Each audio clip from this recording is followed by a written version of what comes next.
Yeah, yeah. My friend said After the, after. yeah, yeah. She said it's a 500.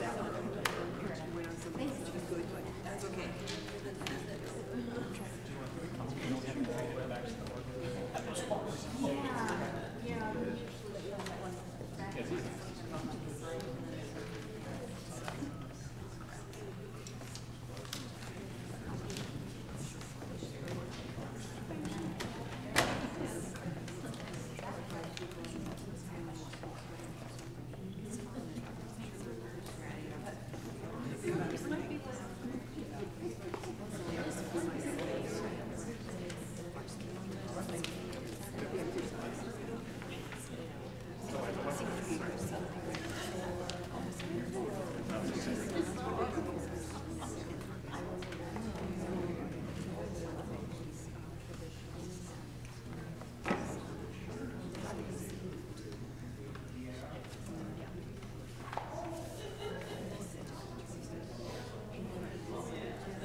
The neighbors do.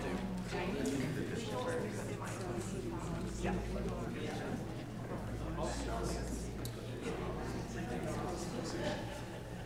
Good afternoon, and thank you all for coming to this sort of bonus service on Sunday. This is going to be a lot of singing. These are all of the songs, the anthems that the choir sings throughout the year. We picked out our favorites. And I normally pick maybe between 7 or 12 or so, and this time I've got 11 of their choices and one that I tacked on at the end, which we always sing anyway. Enjoy it. Okay, so we'll get started. If you were here this morning, you'll recognize a couple of them. And if you were here all last year, then you should recognize all of them. All right, here we go.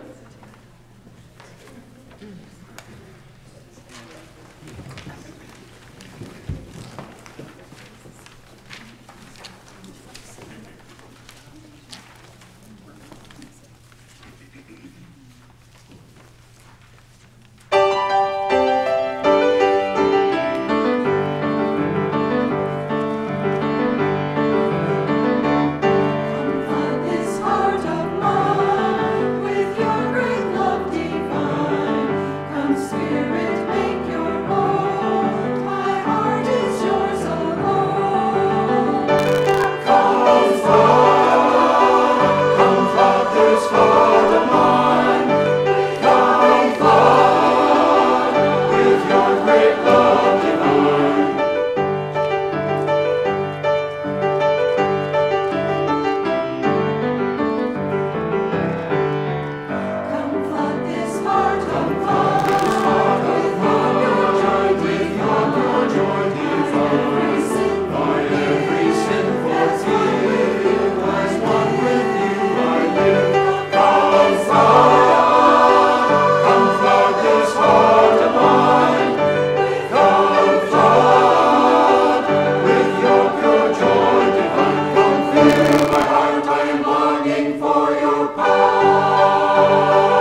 My name is Barb. I'm an alto.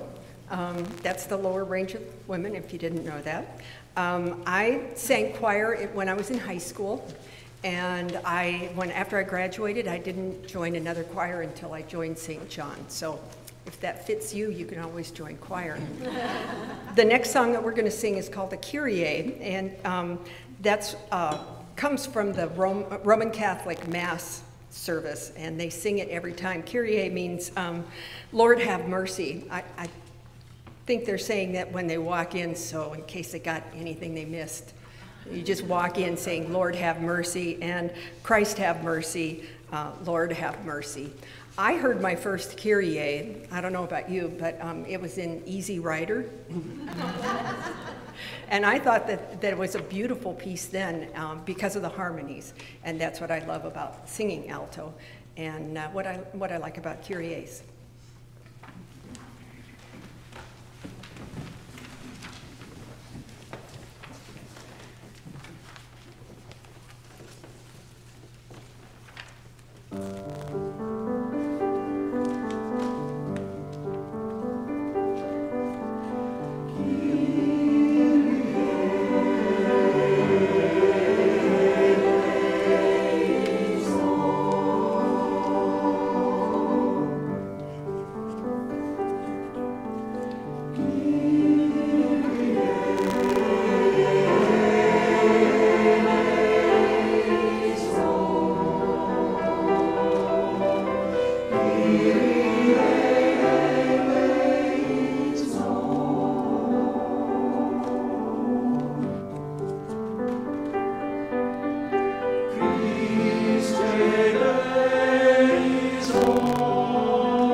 This next piece is called Bright Canaan. It's called a traditional American folk song. What that really means is nobody really knows who wrote it or composed the music. It grew out of a very rich tradition in early America that mostly was identified with African American tradition, which was in early America most identified with slavery. And like many of the songs that came out of that tradition, that brutal tradition of slavery, this is a song of liberation, although more subtle than many of the songs you'll associate with that. I think one of the most identifiable is "Go down, Moses, way down in Egypt's land, tell, O Pharaoh, let my people go." That one, of course, is very dark and somber, as those folks were longing for liberation and freedom. as I say, this one we're going to sing is more subtle than that, and it's written not in a minor key, as many of them were, the liberation songs, but in a brighter tone, a major, and views the promised land to which they're going as somewhere bright and beautiful.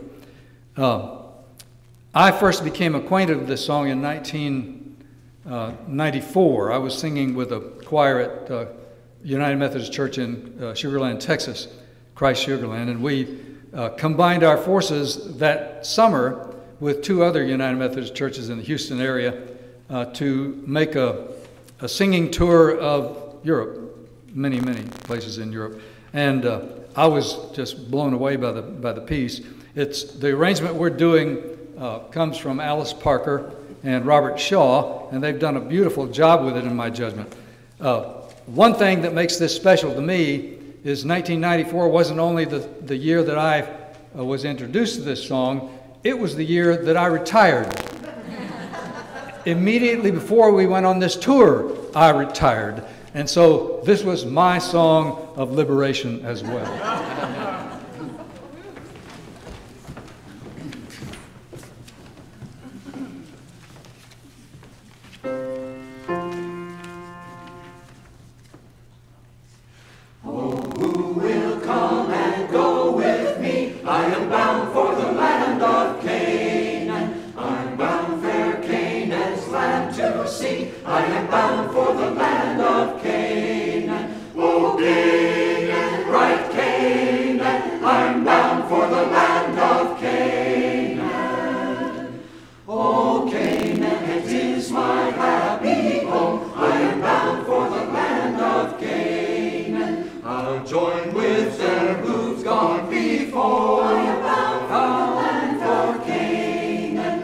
Sin and sorrows are no more. I am bound for the land of Canaan. O Canaan, bright Canaan, I'm bound for the land of Canaan.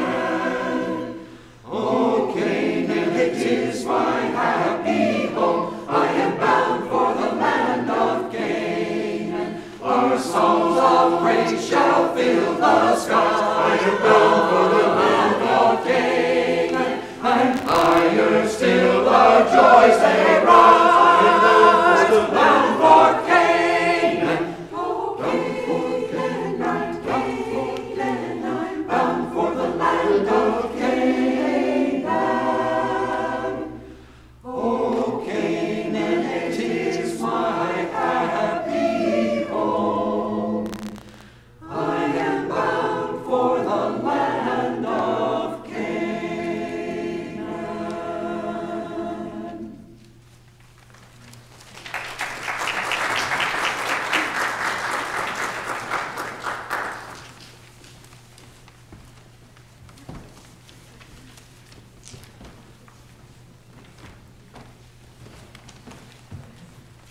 Hi, I'm Mark Johnson. I'm bass baritone. This song, In the Quiet Hour, it's one of these songs that each of us, I think, has brings meaning, extracts meaning out of a lot of these songs. And for me, there's actually a special meaning. I've led a relatively normal life. However, circumstances resulted so that on June 26th, the year 2000, I woke up in the morning and my ear was ringing. And the significant thing about that is that it has rung continuously since that time, or now almost 18 years. And tinnitus or tinnitus is the perception of sound where there in fact is no sound. This song describes, many of us can find great meaning and it can be a source of renewal and power to take pleasure in the silence that exists. But for me, there is no silence. There never is. And at various times, it brought me to some pretty bad places. And I know it does for many others as well. I actually got very involved in trying to make life better, not just for myself, for everybody else. And served 10 years on the board of the American Tinnitus Association. I can say that I'm not a medical professional, but if you or anyone you know suffers from tinnitus, and it can be extraordinarily painful, actually I'm not a medical person, but I can help. And there are some good things happening in terms of research, but if you find yourself in that place or you know someone that does, I'd be happy to talk to them, and I think you can go ahead and lead a good and productive life. Some people, it is overwhelming, and some people have been brought to take their own lives as a result of it. But there's hope, and for me, as I report, there's no quiet hour for me, but the song is nevertheless a source of considerable meaning to me. So, thank you.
So no one else picked this one.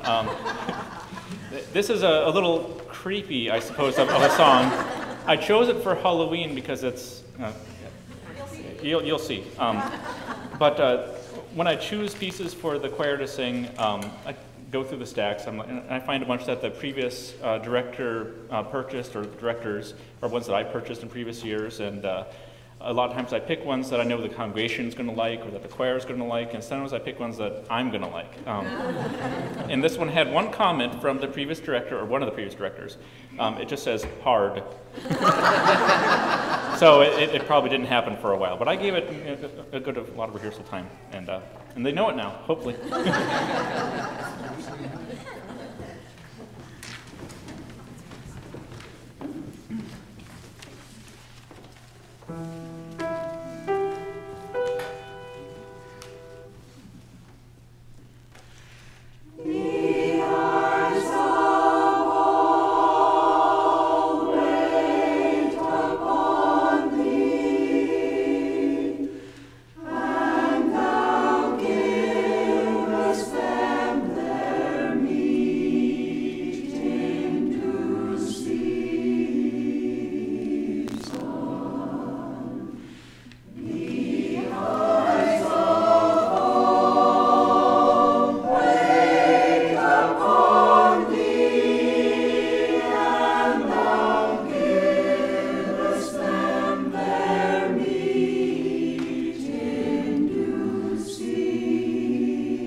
Thank you for being here today. I'm Karen and I'm an alto.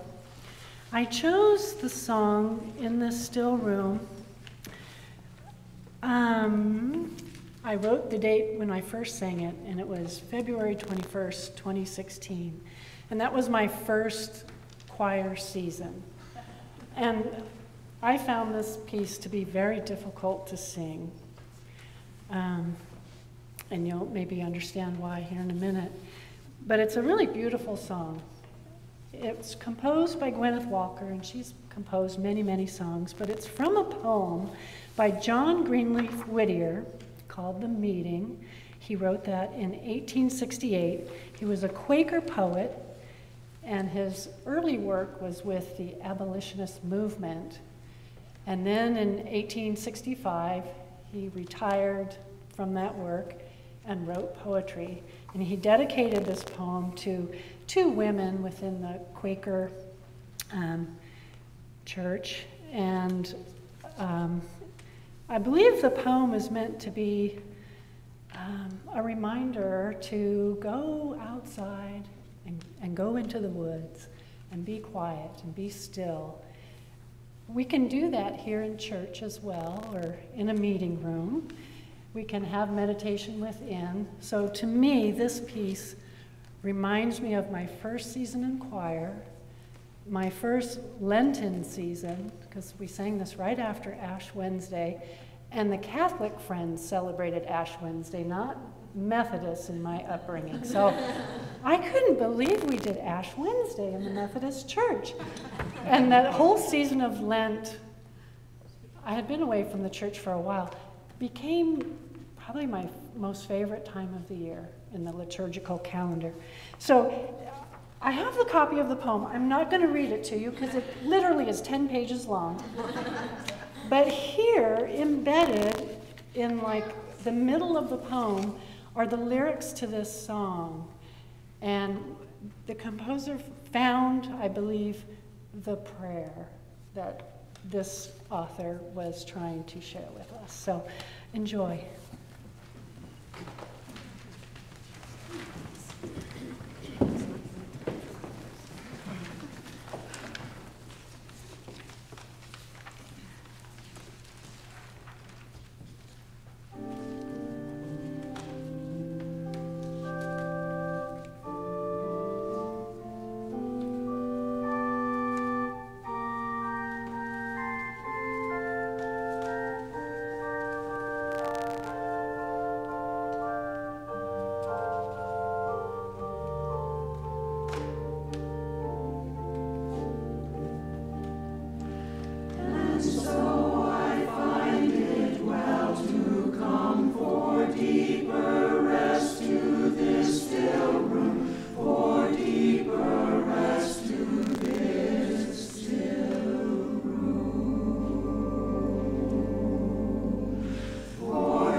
Hi, I'm Scott Duggett. I'm a bass baritone.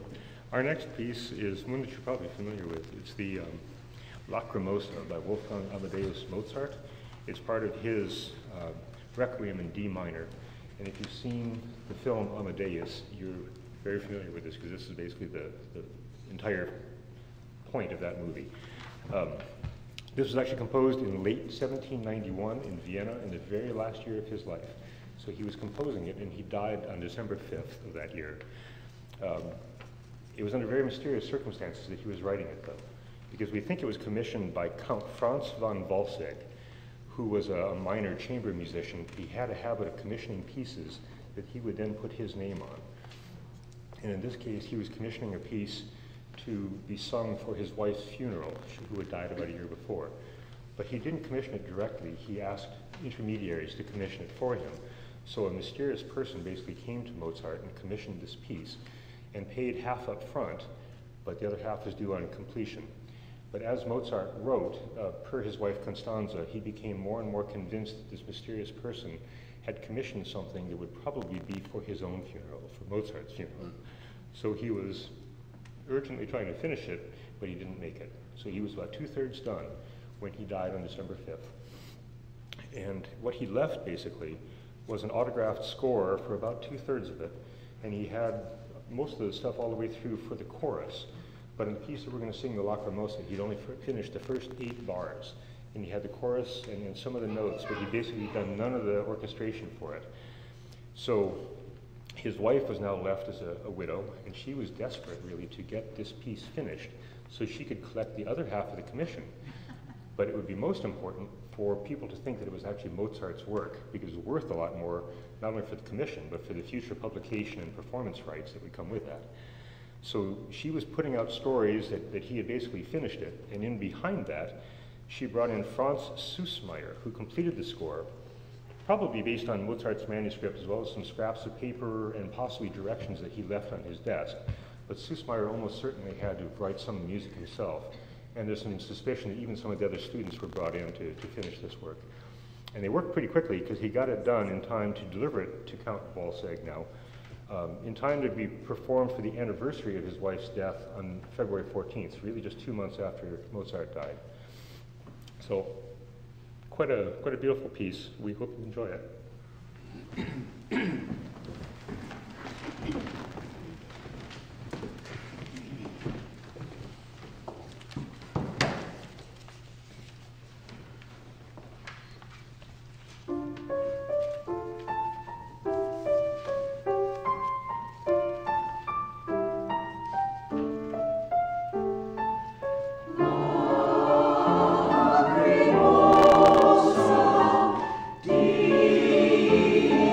See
Hi, I'm Joan, and I sing alto and sometimes second soprano. And this song, next song, "Go Not Far From Me," it's based on the 71st Psalm, and specifically verses 7 through 9.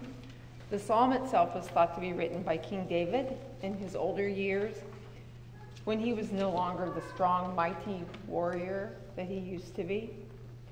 And I'll just read you these 2 verses. "I have become as a wonder to many, but you are my strong refuge. Let my mouth be filled with your praise and with your glory all the day. Do not cast me off in the time of old age. Do not forsake me when my strength fails." This song speaks to me because I think that it's not just talking about as your strength fails when you age, but maybe when your strength is failing because you're dealing with hard times. It could be anything, medical issues, financial, personal depression, anything. So when on times that I have dealt with some serious issues of my own, I've always felt like God has been with me and has sustained me and given me the strength and the hope, been my strong refuge. And so, like David, I want to sing of God's glory and praise God's name in thankfulness. So I hope you enjoy this.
I'm a little tall for this. Hi, my name is Greg Driscoll. I I'm a baritone. I've sung bass, I've sung tenor. I played drums. I played glockenspiel, just about everything you can do. And this actually today marks my 16th season singing in a choir. Not this choir, but any adult choir. Actually, there are a few people here who make that look like I'm a rookie, but they had a bit of a head start. Anyway, so in that time, I've sung a lot of anthems. And I've loved them for a lot of different reasons. Sometimes they have really intricate rhythms or interesting chord structures or very profound lyrics. Sometimes they're just fun.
Hello, I'm Freya Wardlaw Bailey.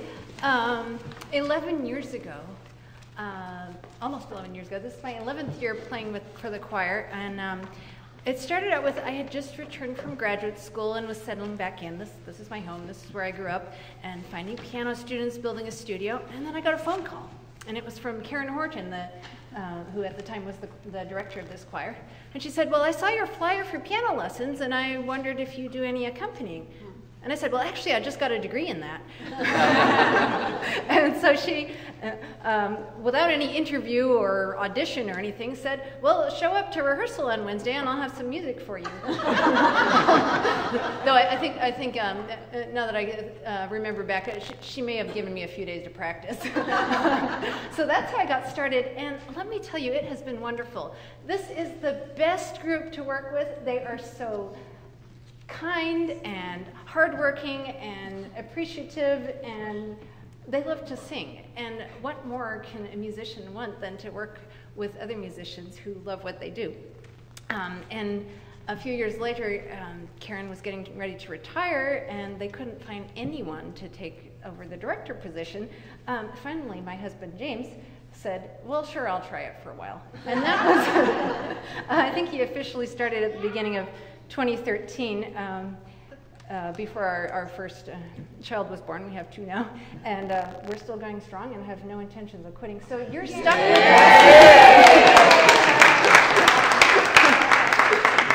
but mostly, we want to thank the choir for being there for us and for letting us work with them. And we love this. We love our jobs. It's so good to work in music. Oh, I didn't say anything about the piece, but there is a connection. So this is called "Seek and You Shall Find." And I think this song describes the idea that if you trust that everything will work out and you open yourself to opportunities, sometimes things fall in your lap, and it certainly did for me. So thank you.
Seek and you shall find. Knock and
I'm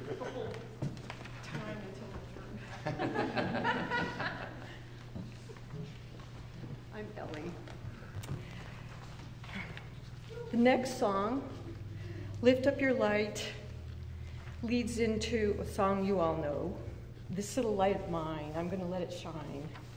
And we have fun with that one too. The quote, of course, is Matthew 5:14 to 16. You are the light of the world. A town built on a hill cannot be hidden. Neither do people light a lamp and put it under a bowl. Instead, they put it on its stand, and it gives light to everyone in the house. In the same way, let your light shine before others, that they may see your good deeds and glorify your Father in heaven. So I remember lots of different verses that weren't in our song, like, this is the light of mine, I'm going to let it shine. The one I remember the most is hide it under the bushel. No! But anyway, I got all distracted online, you know, I can get. And I started listening to versions, and I really loved Odetta's version. She is a powerful, black leader who had a deep, rich voice. I can't quite match it, but I'm going to read a quote she used by Marianne Williamson, also used by Nelson Mandela.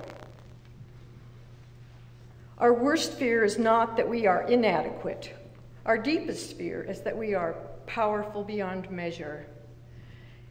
It is our light, not our darkness, that most frightens us. We ask ourselves, who am I to be brilliant, gorgeous, talented, and fabulous? Actually, who are you not to be? You are a child of God. Your playing small doesn't serve the world. There is nothing enlightening about shrinking so that other people won't feel insecure around you. We were born to make manifest the glory of God within us. It is not just in some of us, it is in everyone. And as we let our light shine, we unconsciously give other people permission to do the same. As we are liberated from our own fear, our presence automatically liberates others. Not all, but many of our songs focus on our desires and our needs. God's comfort, his peace, forgiveness, power, and assurance. And there's nothing wrong with that because that makes us open to God. But this song emphasizes our power, God within us.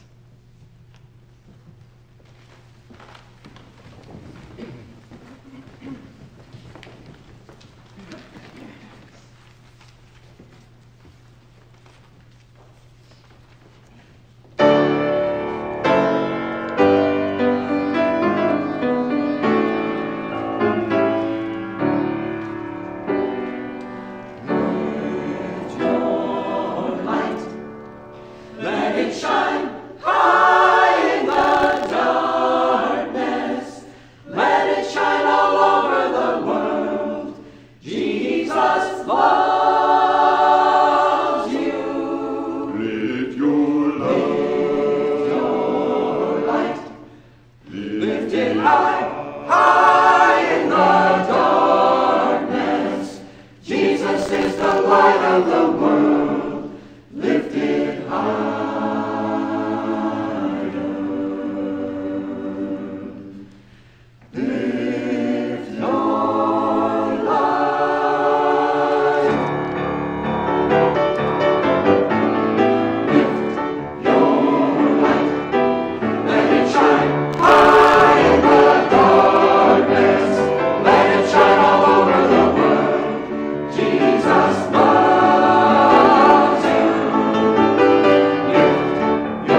So we end all of our rehearsals with this, the Lord bless you and keep you. So we're going to end our service with that as well. I want to thank the choir for an amazing year, and we're going to start summer choir, June 3rd, I think. So if you want to sing, that's an excellent time to jump in. Was it 8:45 in like room 22, and learn an anthem, sing it that Sunday, so that's awesome. And also, when we're done, there's a little bit of food out there that the choir brought, so make sure to help yourself. What you don't eat goes to our parking, probably. And because James and Freya may not give us an opportunity as we're rolling out, I want to thank, all of us want to thank James and Freya. They are the best.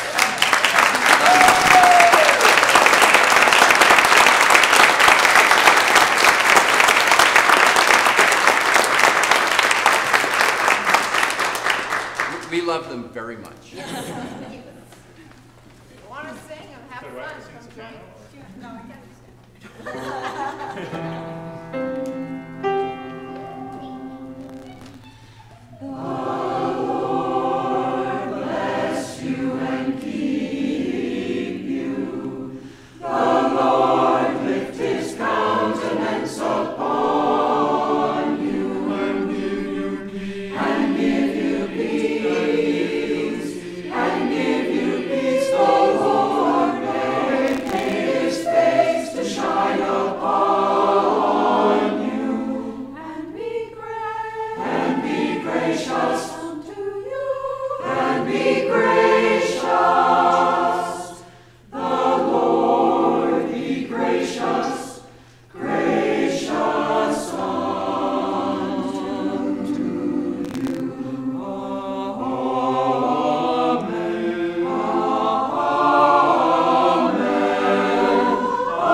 I didn't even notice it. I found myself. I was just having fun singing. That was a nice intro, Lonnie. Enjoy the intro.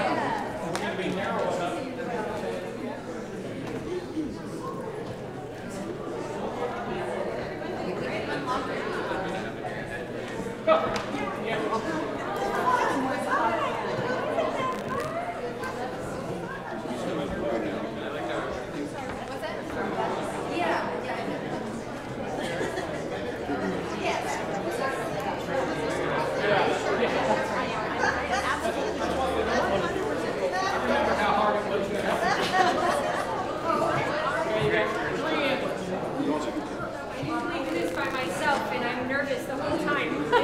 Thank you guys so much.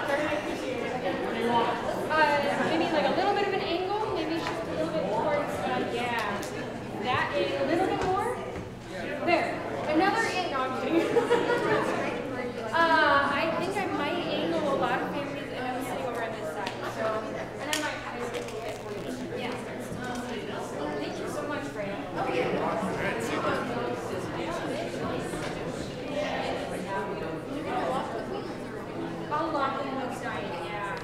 I'll lock it up and we'll have it inside.